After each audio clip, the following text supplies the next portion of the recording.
Thank you, Commissioner. As you know, the Department of Labor Wage Board recently endorsed the proposal to lower the overtime threshold for agricultural businesses from 60 hours to 40 hours a week. It's a move that a number of small farmers and farm workers have been vehemently opposed to. And I'm sure you're aware that farming is not a 9-to-5 job. And this move is just one more blow to the hardworking New Yorkers who have dedicated their lives to feeding our families.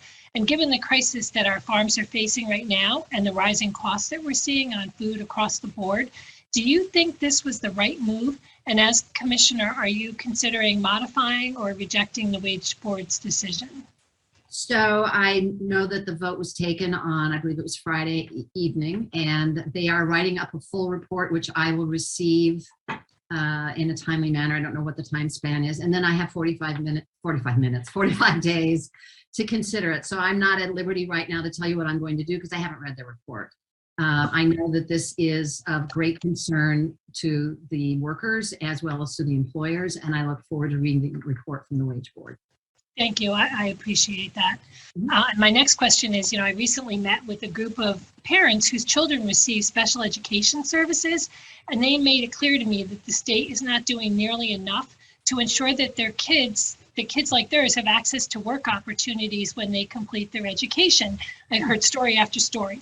What would you say to these parents who want to see their children be able to reach the full potential and take on the employment that they need to live independently?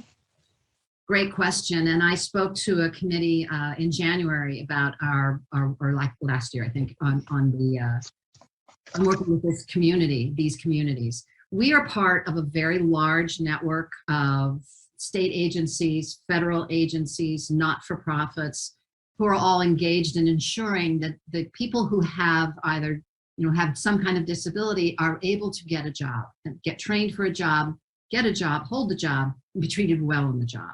And we make sure that our services are available to everybody who comes in virtually at this moment to our career centers. That includes people with disabilities. Our career centers all have adaptive technology, and all of our staff are trained on it. And we make sure that everybody is engaged where they are.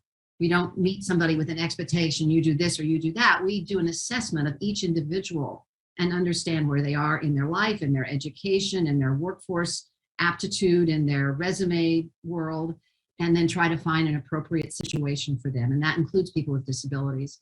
I know it's difficult. It's a difficult problem to deal with writ large, but we are part of a large network and we are very engaged. And if there's more that we can do, please let us know, because as I say, everybody needs to be successful, not just the ones with access.